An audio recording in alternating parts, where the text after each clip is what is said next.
I'm the scat cat, the meow mix. Meow, meow, meow, meow, meow, meow, meow, meow, You know, only Meow Mix has the 3 flavors cats dig the most: tuna, liver, and chicken. meow, meow, meow, meow, meow, meow. Tastes so out of sight, the cats ask for it by name. Meow. Presenting the bongo cats for Meow Mix. Meow, meow, meow, meow, meow, meow, meow, meow, meow, meow, meow, meow, man, meow, meow, meow, meow. Only Meow Mix has the 3 flavors cats love best: tuna, liver, and chicken. And tastes so good, cats ask for it by name. Meow, meow, meow, man, meow, meow, meow, meow, meow, meow, meow, meow. Meow.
Hey there, everybody, and welcome to Strategy Hacker Livestream. I'm Shelly Palmer. I hope you guys are having a fantastic day. It is so magnificently gorgeous here in New York. It is just one of those perfect days, and I am so glad to have all of you here. Please check in on the live chat. I can see a whole bunch of you guys here. We've got people from YouTube Live. Welcome to everybody who's watching on YouTube, and welcome everybody who's watching on Facebook, and welcome everybody who's watching on LinkedIn Live. What a big crowd. And also very happy to see the Periscope guys here. We know you're only going to be with us another little bit, but we're happy to still have you on Periscope. And thank you, Twitch people. My last hill to climb, Twitch. Amazing. Hello from Huntington Bay. Tell me where you are, and because this is all about you. Today is going to be a busy Strategy Hacker live stream. So much stuff to cover. Really quite an amazing amount of news going on. Extraordinary. Let's see, where can we start? Well, Joey, glad, first time since November. Let's see, who else is out here? Justin from Kansas, welcome. Glad to have you here. Jason on Twitch. All right, way to do it. And Dave Harris, I know you think this is worthless on LinkedIn, but we're hoping that you won't think it's totally worthless. That was sort of an unfortunate chat message. Makes me sad. Hey, Ken from New York City, and glad you're here, Ken Weisman. And from Atlanta, Ken Gold, welcome. Jim Thomas from Minneapolis. Welcome. We're so happy to have everybody here. As everybody gets settled in, Joe Scotty, hey there. How are you? The music that was leading up to our live stream, you may have noticed the first piece, if you were in early, was Brave New World, news piece that plays on a couple hundred television stations around the world still to this day. I wrote that years and years ago. And then there was a ton of Meow Mix, Meow Mix various styles, because you gotta love a little Meow Mix just once in a while. Do a lot of work. Did a lot of work on that campaign over the years. A lot of work on it. Howie Schwartz from the Hudson Valley, welcome. And Steve Kitzola, glad you're here from Toronto. And Brian Spracklin, howdy back. Where are you today, Brian? Where are you guys hanging out? I know that there's a big crowd. Wow, this is a good sized crowd. Well, let's do a little housekeeping while everybody's settling in. You know, we're here on YouTube Live today, which is shellypalmer.com/live is the shortcut. You can always get to us from there. And I know everybody's on LinkedIn Live too, and I'm so happy to have you LinkedIn guys. Yeah, Barry, I miss the CES breakfast too. I miss CES, to tell you the truth. Wow. it would have been so astounding. Brian, Princeton, New Jersey. Yeah, so you're having a great day too. The weather here on the East Coast, Northeast, it's really something special today. I can't wait to go out for a walk this afternoon. It's going to be a lot of fun. So anyway, we're on YouTube Live. That's really the channel that seems to get the most traction, although the LinkedIn afterplays are so great that I don't think we can ever get off of LinkedIn. It's just too much fun to be on LinkedIn too. If you are listening, you are probably a PGX member, pgx.tech. In the description of the show below on all of the various channels, you'll see a link to pgx.tech. That's your personal invitation from me. It's a very self-selecting group, a bunch of corporate professionals, corporate peers, people who are into technology, media, marketing, entertainment, a lot of people into AI. There's been obviously a giant conversation around coronavirus for the last 12 months, but from a different angle than you're used to seeing, because we have people that talk about the way that HR is approaching it, various technologies that can be used to help mitigate. And then, of course, there's a lot of conversation about the vaccine itself right now. Let's see who else is here. Richard Sellers, Saratoga Springs, welcome. Chris Meyer from Las Vegas, my home away from home. Barry, welcome. If you can also in this chat, which is where all the magic happens here at Strategy Hacker Livestream, you can put a little bit about yourself and what you do so people know who's here. And of course, I want you to ask me anything, because that's what this is. This is my office hours. Strategy Hacker Livestream is basically just a time when I get a chance to answer your questions directly. But what I've noticed over the last several months is that the chat is literally where it's happening. You guys do such a good job talking to each other and also answering your own questions, which is great. And I would really appreciate it if you would do that. So please, just keep going. Southern California. Yeah. Welcome everybody. This is such a nice turnout today. Thank you all so much for coming. So pgx.tech is where you can find a bunch of people who you can converse with. Again, you'll meet some new people and you will probably bump into some old friends there. It's a pretty robust community.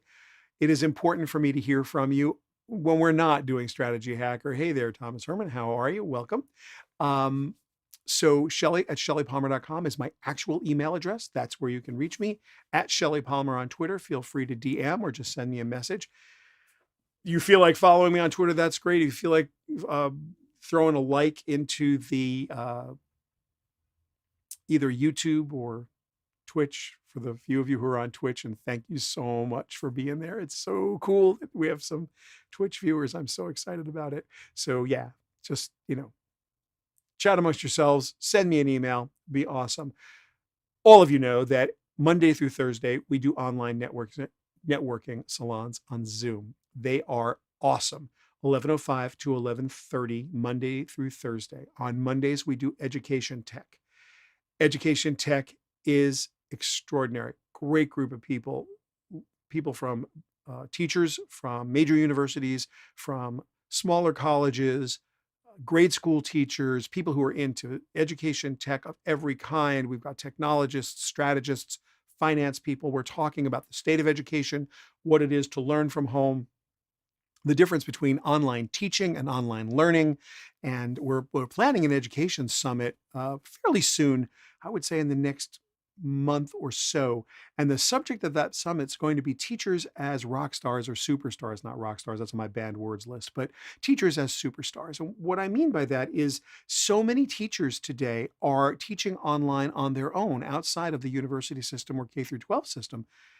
I don't know how many classes and lectures every week on subjects that really interest me. I've been spending a lot of time learning some mathematics on YouTube and Khan Academy and Coursera.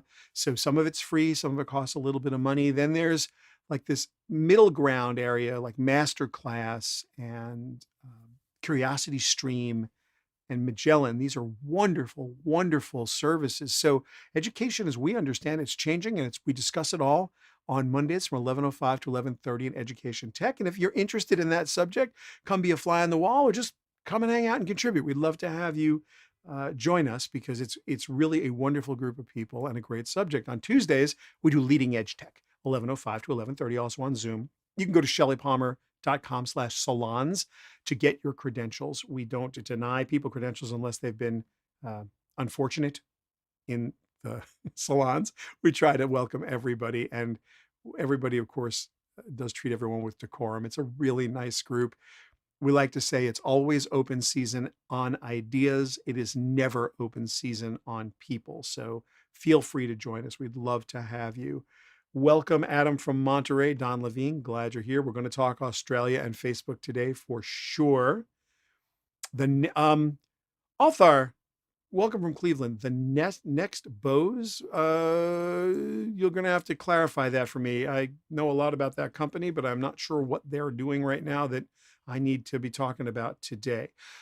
Leading edge tech, we talk about on Tuesdays, and that's everything from AR and VR and MR and XR and quantum computing and 5G, leading edge technology, then privacy, cybersecurity. You name the technology on the front edge of it. We have a really great group, people very knowledgeable. You are likely to find an expert in any subject, and we try to find new topics. It's not that hard in leading edge technology every week. That's Tuesdays, 11:05 to 11:30. It's on Zoom. It's easy to join, and I hope you will join us. Then on this morning, we had health and wellness tech. This morning's conversation was something we're going to cover today, which has to do with safe or unsafe the vaccine programs and what it's going to mean to be vaccinated or not to be vaccinated. We're going to talk about that a little bit today, and I want to get your feelings about it. It's a new subject that's kind of really, really important. Thank you, Chris, for saying the salons are great. So on Wednesdays, we do health and wellness tech.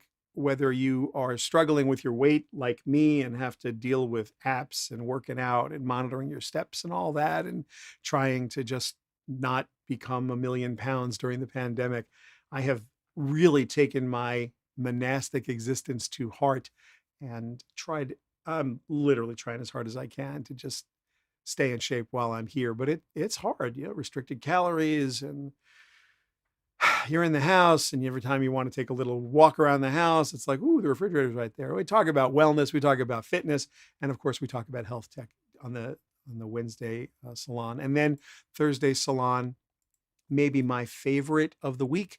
That's also 11:05 to 11:30 on Zoom. It's tech media, entertainment, and marketing. It's the business I grew up in. It's always crowded. We always do breakout rooms on Thursday. It's a nice group, a lot of industry professionals. You'll find a mentor there. You'll find people in the business. You'll find people who are retired from the business with a wealth of information. If you care about technology, media, entertainment, and the nexus of those, if you think about a rectangle, hardware, software, content, and brands would be in the four corners of that rectangle. Hardware and software are kind of the two sides of a coin. Content and brands, everybody is a kind of a content producer now, and brands are also content producers. They always have been. And then if you throw another box on top of that, technology, entertainment, media, and marketing, and you slam that all together, that's really what Thursday is about. Big topics, great people. I hope you'll join. Just one last thing before we get started today. So courses.shellypalmer.com. There are some courses there, of course, but you will find a ton of free resources. Our trend report and insight report for 2021 is there, as are the ones from previous years. There's free downloads of every kind. For some reason, somebody wrote about my SWOT analysis, strengths, weaknesses, opportunities, and threats in the Harvard Business Review this week. And so we have seen like hundreds of downloads of this free SWOT diagram and analysis tools there. It's just a template you can use, and it's a little instruction set and a couple of articles I've written about how we do SWOT analysis when we're doing our management consulting for our clients. So all that stuff is there. It's free. There's a bunch of ebooks. Just take advantage of it if you can. It's a good place to just find a bunch of free resources. And then lastly, if you're tweeting or if you're posting, if you'd be kind enough to use the Strategy Hacker hashtag, this is actually the Strategy Hacker live stream, and we are, strategy hacking, if you will. So I have my little uh, frame that I can use here. Hooray. Now I'm in my strategy hacker frame, although I probably won't stay in my strategy hacker frame for long. So because with this stuff I want to cover today. So let's see who's here and what the questions are. And again, please ask questions in chat. Welcome, Amy Westwood. I'm glad you're here. And Steven, I'm glad you're here too. Please tell everybody where you are, Adam. I know you're in Monterey. That's fantastic. And also, please let us know what you do so that everyone can chat with you and feel good about it. Big crowd on YouTube, big crowd. Wow, big crowd on LinkedIn too. Thank you all for joining today. Strategy Hacker Livestream is basically my office hours. So this is an Ask Me Anything. And I want you to pretty much ask me anything. That would be the goal. Ask me anything. I'd love to have your questions. Absolutely love to have your questions. What I want to start with today is a really kind of an interesting, well, let's put it up. Were any of you aware of what happened last week with Olivia Munn?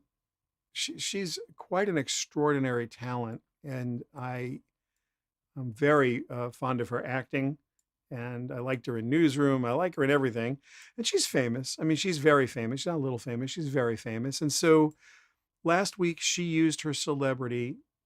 What happened was fantastically interesting.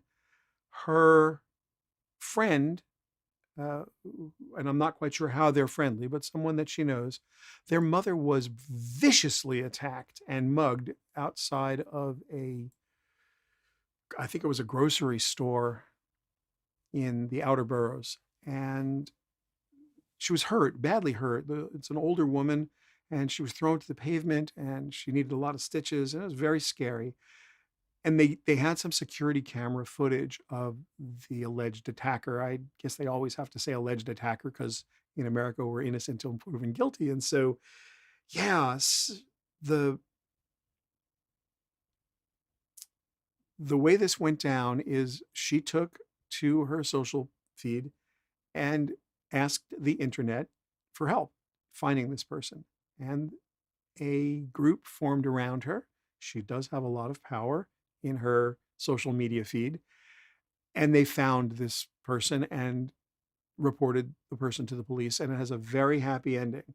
And everything about this story felt right to me, except I couldn't separate this idea of Olivia Munn going to social media, singling out a person, telling a group of people that this person is persona non grata, bad person, go get this person and report them.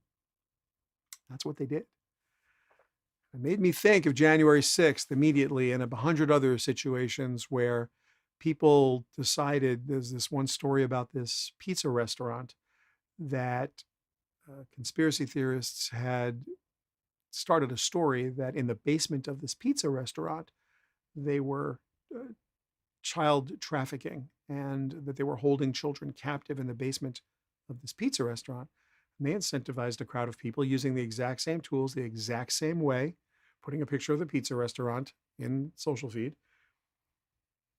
A group of people stormed to the pizza restaurant only to learn that this particular pizza restaurant doesn't have a basement, and the proprietor had no idea what this was about at all. And so there's good and there's bad. I don't want to ever blame the tools. I'm not a technologist. Who would ever blame the tools? Technology is neither good or bad. People are good or bad. Technology doesn't have a personality. So there's no way that a hammer knows it's good or bad. It's just a hammer. How you use it. You could be Thor. You could be a carpenter. You could be a hammer murderer, I guess. It's technology itself isn't good or bad, but people tend to use it different ways. And this story got to me. I had a lot of pushback. It was an amazing conversation. I don't want to come off as somebody who doesn't want people to use technology, but the less tolerant we become and the more sure of ourselves we become, the more dangerous this gets. Some of us are really powerful, and you say, well, I'm not famous. It doesn't matter what I tweet or what I post. And I disagree with you in the extreme. In order to be to have a follower, in order to have a follower, you need to be a leader. So what defines a leader? A person with one follower. So if you've got 20 people that follow you on Twitter, 20, who are they? They're not random human beings. They're your friends. They're people who respect you. They're people who believe that what you have to say matters. So when you tell everybody you just found the greatest sale on a new camera or the greatest opportunity to go and get something of value, they're going to follow you. That's what followers do. In fact, I would argue you might be more powerful with 150 followers than somebody who's got 5,000 followers and doesn't know any of them in person. I have 413,000 LinkedIn followers. I don't know who everybody is. I know who the people on my contact list are, but I don't know my followers. They follow. So are they as powerful as the smaller group that I really know and the people who I know respect my opinions and whose opinions I respect? If you have one follower, you're a leader. And so everybody is capable of doing what Olivia Munn did. Everybody. Something to be cautious about. I'm not saying she did anything wrong. The story had a phenomenally happy ending. And I'm very glad they brought this guy to justice. And I don't want anybody's mom getting thrown to the pavement. And I don't want anybody getting mugged. And I definitely think that's important. So in San Francisco, they said law enforcement couldn't use face recognition and they outlawed Clearview.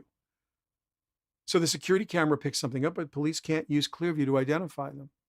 But if Olivia Munn said, here's the security camera footage, Twitter, go get them, that's okay. Why? I don't have an opinion about this that I want to share with you. I want your opinion about it because that's what matters. We don't talk about this stuff in the kind of detail, in the kind of Socratic, thoughtful way that it needs to be discussed. Everybody gets and immediately chooses a side and gets emotional about, well, I have the right to do this, I have the right to do that. Everybody's got the right to do anything. What should we do?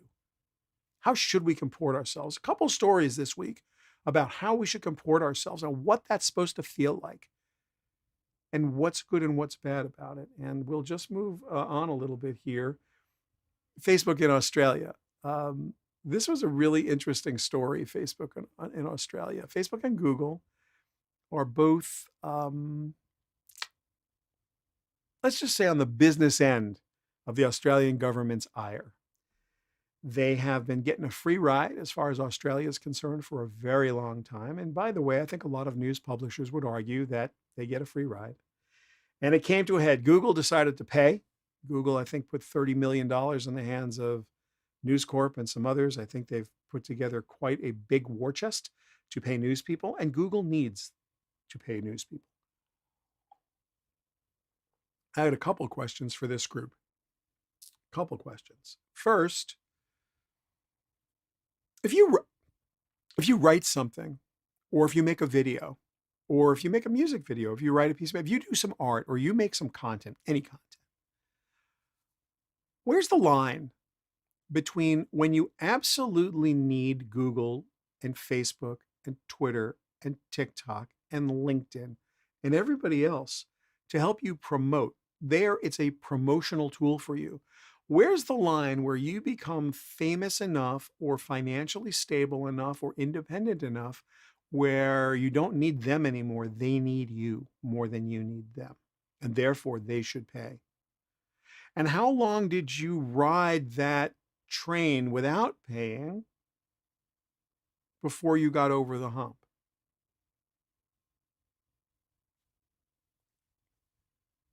And who's a legitimate news organization? Does it have to be News Corp? I write 300 to 500 words every single day. Every day. And I have a mailing list that has hundreds of thousands of people subscribe to it. We don't charge. It's free of charge.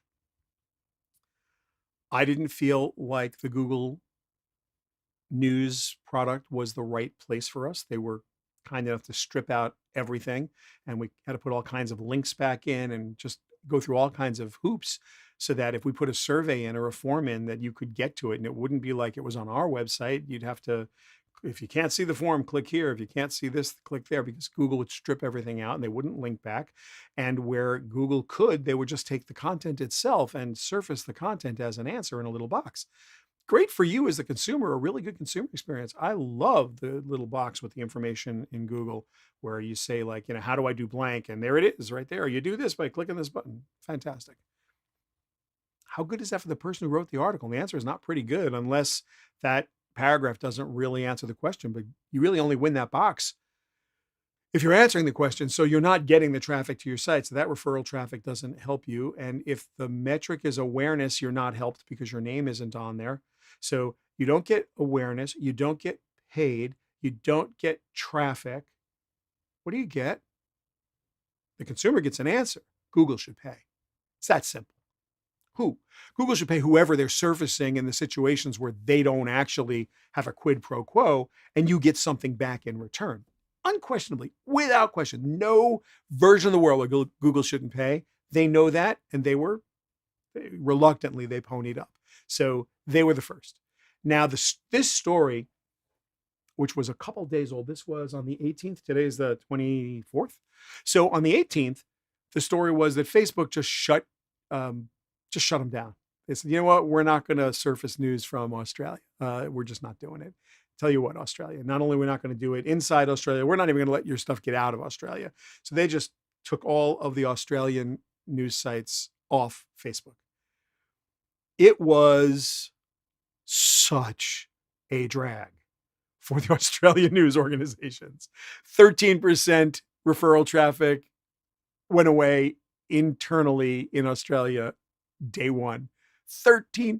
Facebook shuts off Australian news. 13% less Australians get referral traffic back to the news sites. That would be bad enough. 30% outside Australia. It's like, wow, 30% hit on your referrals from outside your country. Stunning, the power of Facebook. Here's the thing.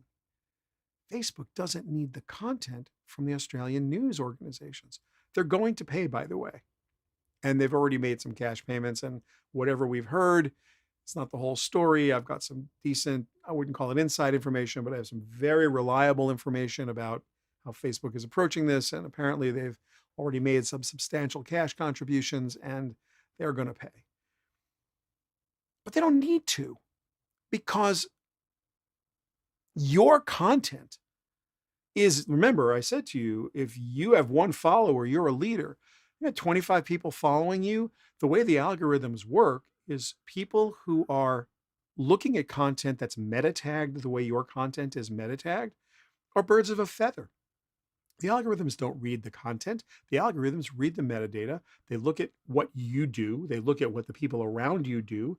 They look at the graph. They look at the nodes, and then they determine that they'll score the likelihood that any kind of content meta tagged appropriately will get you to engage and then get you to click. So they have some confidence level, 73% sure there's a 92% chance that you're going to click on this. They're going to surface it. They don't care what gets you there. They really don't. And just Facebook is a different kind of organization. That said, they are going to pay and they are going to come to terms. Now, what does this mean? What does this mean for the rest of the world? Because this is the canary in a coal mine. Some people would argue Australia is too small for it to matter. Yeah. You know what? Frydenberg, I think his name is, the treasurer of Australia.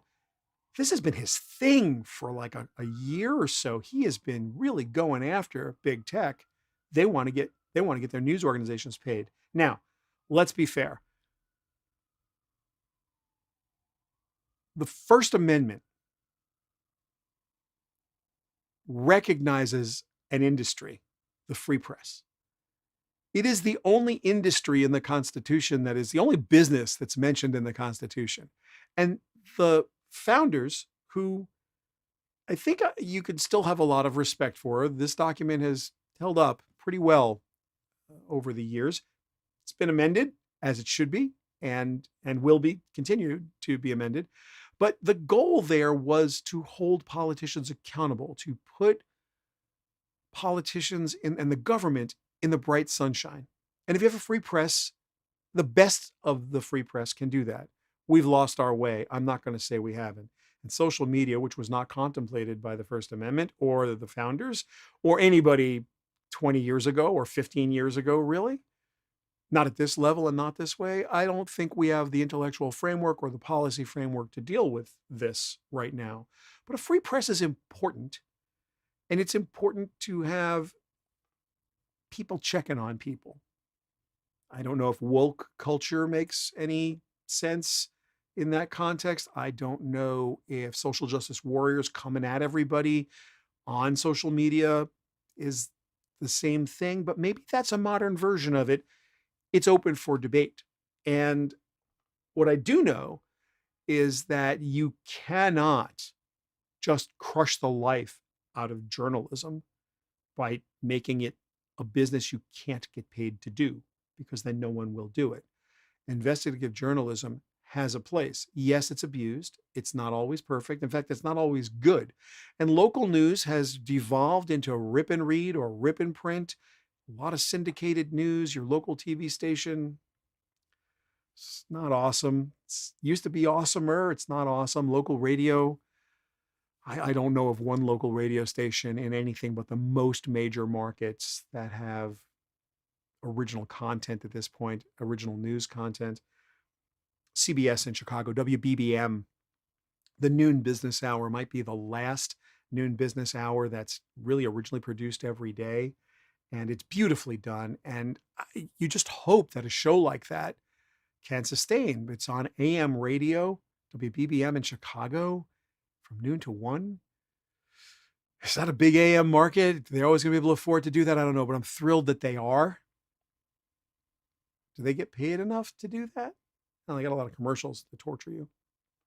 Are the people in their cars from noon to 1? I don't know. But you've got to respect Australia's idea that their news is important to them, the way our news is important to us. A good, strong news business is good for everybody. And as the saying goes, sunshine is the best disinfectant, especially when it comes to this. So I'm really hoping that big tech finds a way to pay what they believe is fair, and more importantly, enough money so that news businesses with editors, with fact checkers, with some journalistic integrity, people who are doing who, what, when, where, how, people who are trying to be fairness doctrine balanced, even though that's no longer a thing. I'm hoping that that can survive, and I'm hoping that Google and I'm hoping that Facebook really step up in this case, and Australia could be the canary in a coal mine for this. Again, I'll remind you all, please ask your questions, because I want to take your questions. I'm excited to take them, and I would like you to ask whatever questions you want. What do I think about Facebook Oversight Board? Yeah, Jonas, we're going to talk about that in a second. We absolutely will.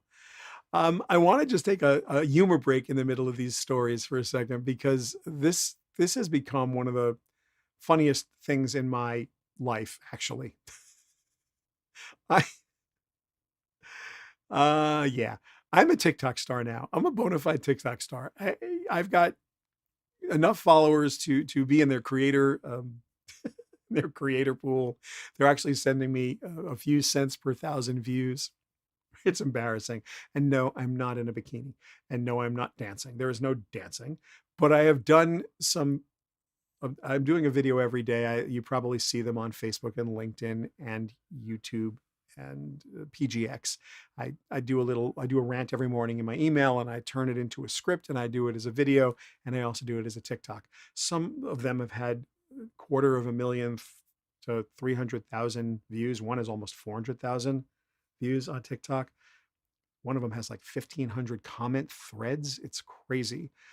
I love TikTok. Love it, love it, love it. I want you to follow me on TikTok. I want you to go on TikTok, and I want you to read comments on TikTok. Not from everybody, because there are some crazies on TikTok. What I like about it, I said it last week, and I'll say it again this week. You really have to check it out. Give it a chance. First of all, the AI is stunning. The ability for TikTok to figure out what you like will blow your mind. And it is a shadowy reflection of how you spend your swiping time. But the other thing that's interesting, and there's a lot of people who go negative, and that's the part I want you to watch, because to the point of our earlier subject, there's some people who their entire MO is they will either stitch or duet someone else's content, meaning they'll go tandem or they'll just throw the comment on top. And then they'll go ham on them. And what you see a lot of, I don't have tolerance for it, but what you see a lot of, there'll be a right-wing person who says something that is outlandish, because there's some conspiracy theorists on TikTok that would be humorous if it wasn't so dangerous. And then someone from the left or far left or middle will just go at them. I mean, go at them with everything they have. The more negative, the more popular. And people curse. There's one woman, she starts every one of her posts with, and I'm quoting, "Time to get your fat bitch on." And she's a relatively full-bodied older woman. Funny, deep Southern accent. You'd expect her to be what she isn't. She is the most abusive speaker. She doesn't care for the conspiracy theorists at all. But she's all negative. And it's entertaining. I'll give you that. It's tiring after a while. That's where the big follower counts come from. What does it say about us that even all of my best social media posts from a metrics perspective are the most negative? If I'm really jumping on somebody hard, I am guaranteed to get something good to happen. And if I'm not, maybe someone will care, maybe someone won't care. So this is a good question. What do I think about the Oversight Board? Thank you for this question, Jonas. This is a really good question. I have a lot of questions myself about this. If you're not familiar with the Facebook Oversight Board, this is a group of independent, mostly academicians that Mark Zuckerberg has put together, and their job is to look at decisions Facebook's editorial board, for lack of a better way to describe them, or censorship police, look at those decisions and weigh in on them. Now, can you think of somebody really popular who was recently deplatformed on Facebook? Oh yeah, he lives in Mar-a-Lago now. This decision is sitting with the Facebook board. If you look at the makeup of the board, you will be unsurprised to learn that these are highly educated, renowned. You've got Nobel laureates, you've got famous professors, you have deep thinkers. It's a great group of people. It's one of the coolest group of people, period. And you could just go on Google and Google the board. It is the Facebook Oversight Board. There's a whole website dedicated to it. All their bios are there. You'll see everybody.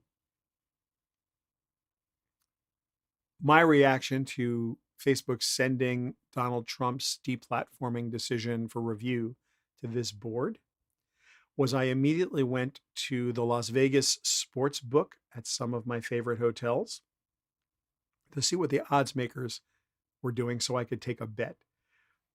I couldn't find it there. So then I went, someone in one of our salons suggested I look at the sports book in London, where I did find it. And there were different odds. It changes every day. So you definitely want to handicap this one. I'm a betting person. I'm telling you right now,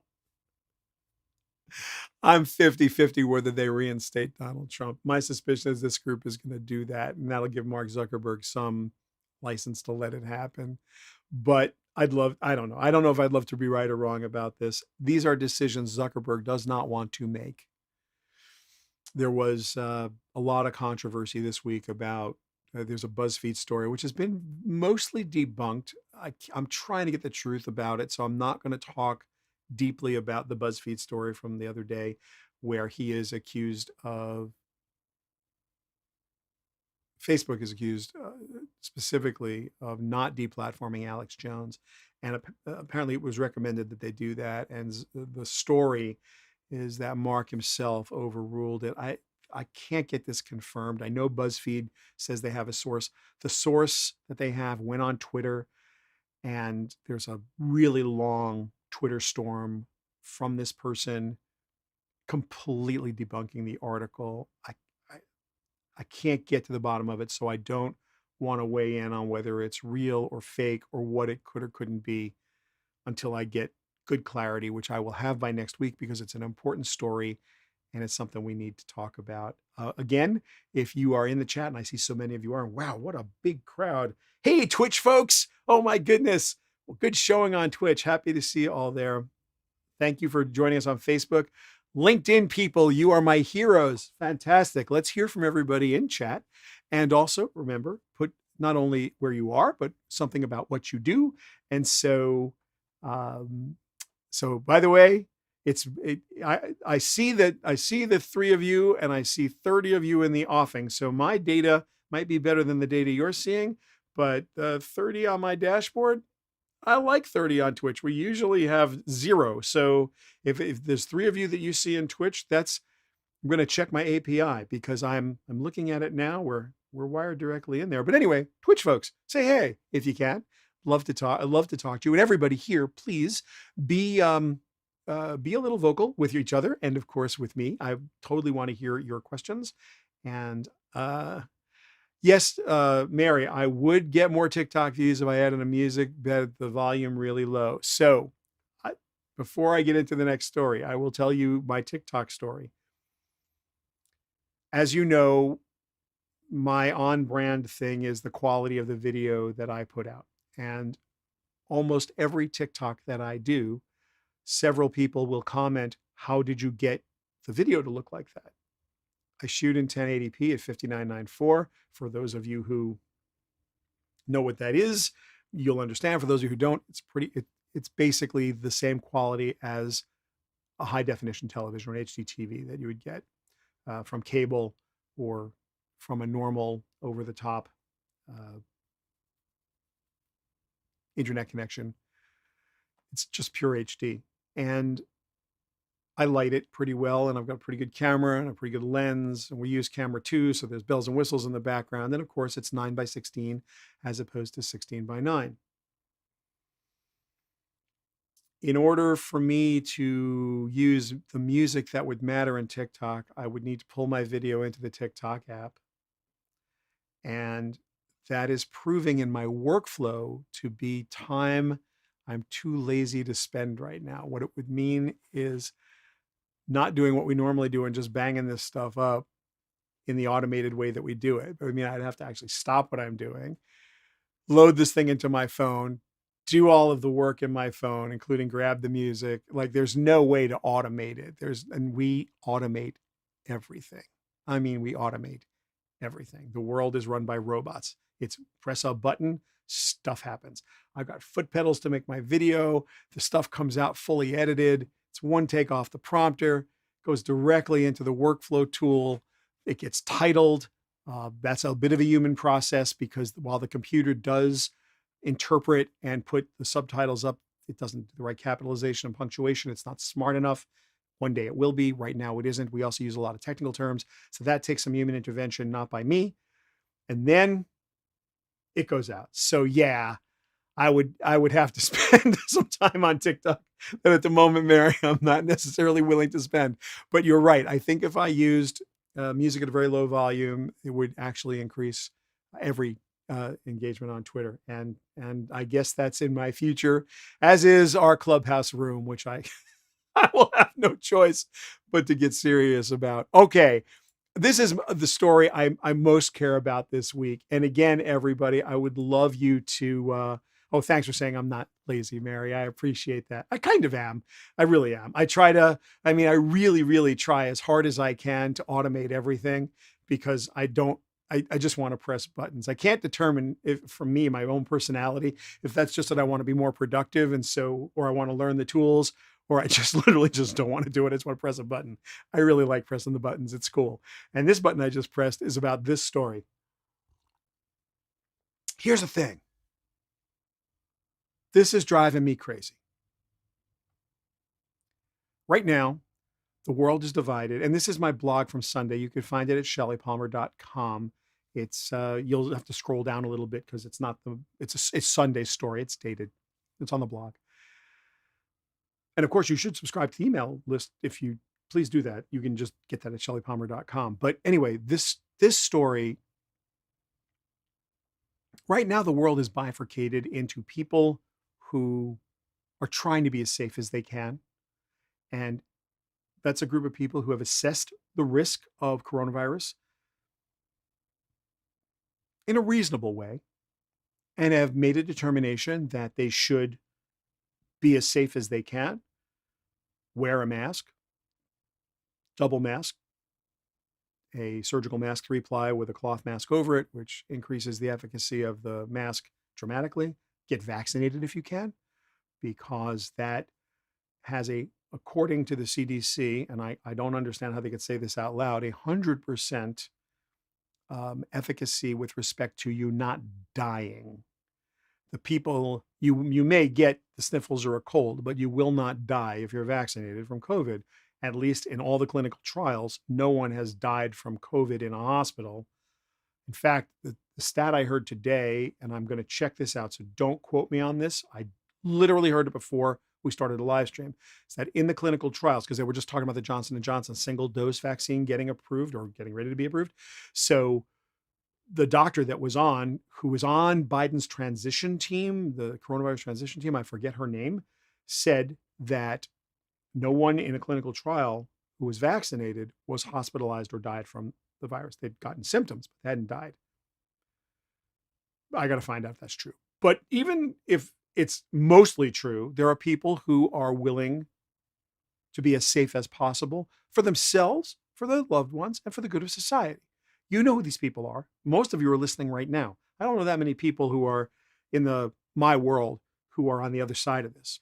But there is a side that is on the other side of this. And I have quite a few colleagues and I have quite a few clients who are on the other side of it. And I actually have a couple of dear friends, personal friends, not business colleagues, who for reasons I cannot understand or explain, just don't think this is real and don't care. Hasn't impacted or affected them. They're going about their business. It's beyond my personal capability to understand. There was a story last week, like the Olivia Munn story, that it caught me off guard and it made me think hard, and I want you to think about it. And that's why I wrote this story. A young woman, waitress at the Red Hook Tavern here in one of the outer boroughs in New York, was fired last week. And she was fired because it became the company policy that all of the employees in this restaurant would be vaccinated.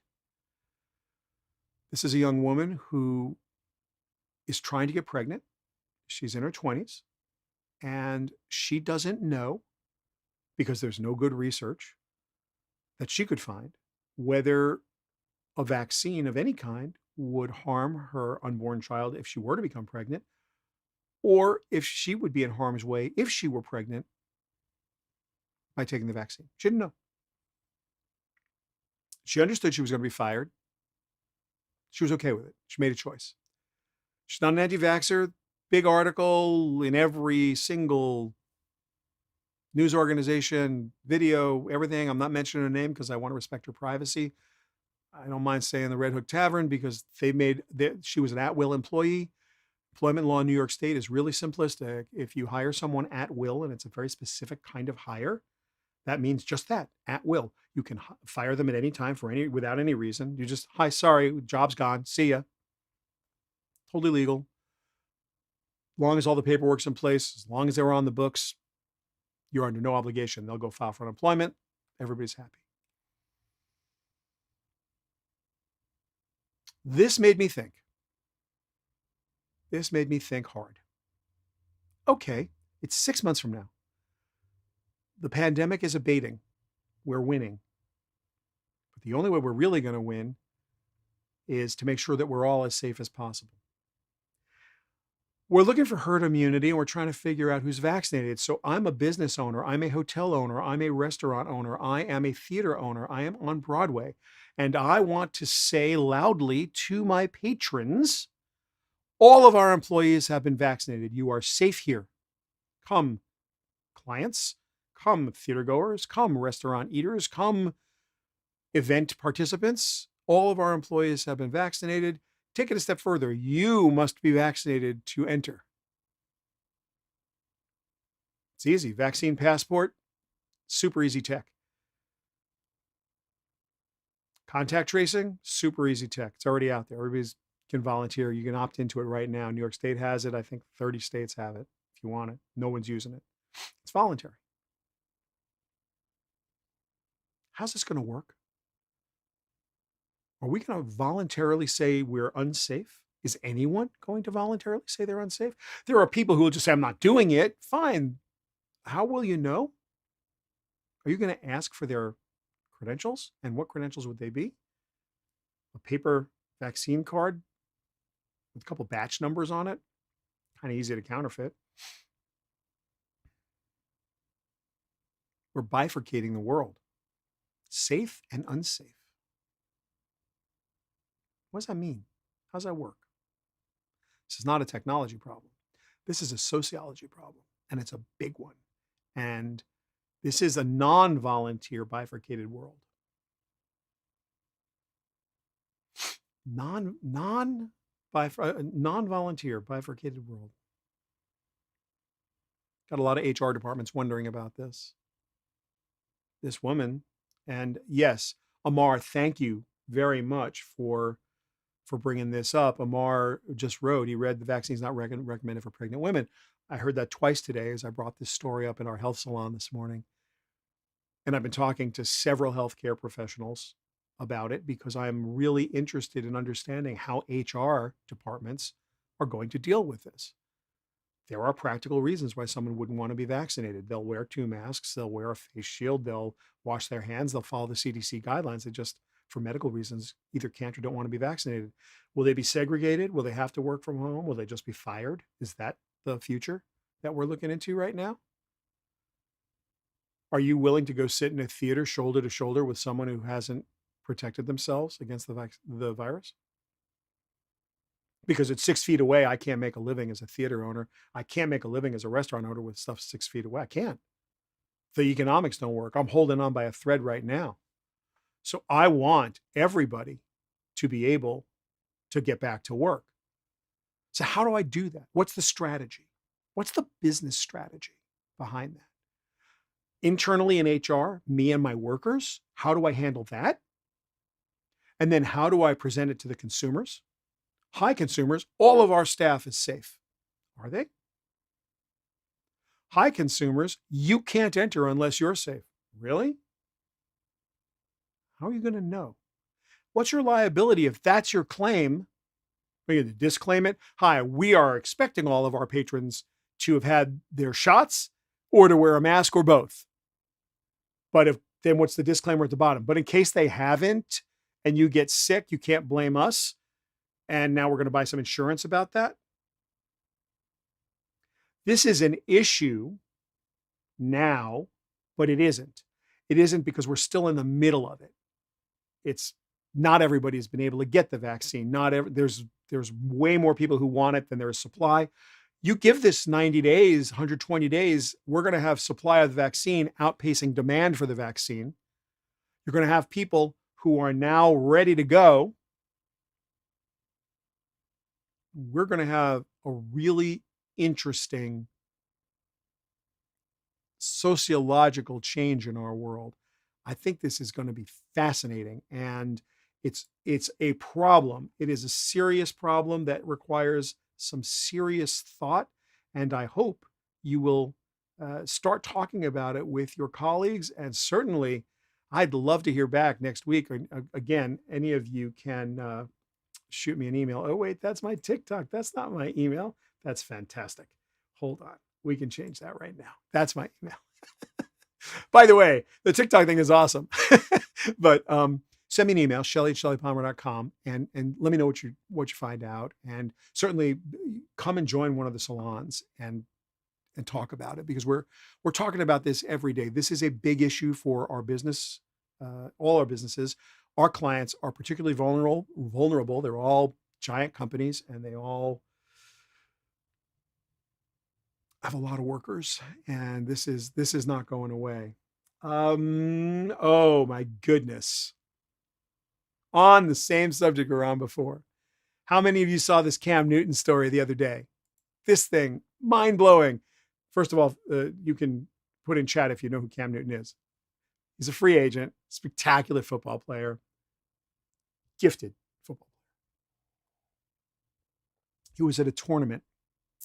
He had 3 teams in the tournament that he was mentoring and coaching.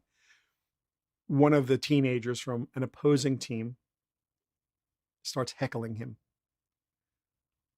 You a free agent.